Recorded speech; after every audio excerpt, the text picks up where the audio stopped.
గురువారం ఉదయమే లేచి పొయ్యి బూడిద తీయకున్నా, వీధి వాకిలి తుడవకున్నా, ఇంట లక్ష్మి నిలదు.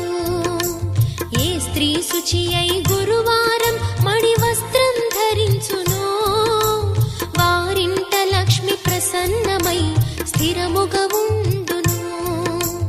ఏ స్త్రీ గురువారం నాడు పిల్లలను తిట్టి కొట్టు, ఏ స్త్రీ గురువారం నాడు ఇల్లు వాకిలి ఊడవదో, ఏ స్త్రీ గురువారం నాడు అంట్లు తోమకుండు, ఆ ఇంటను ఒక క్షణమైనా లక్ష్మి నిలవదండి.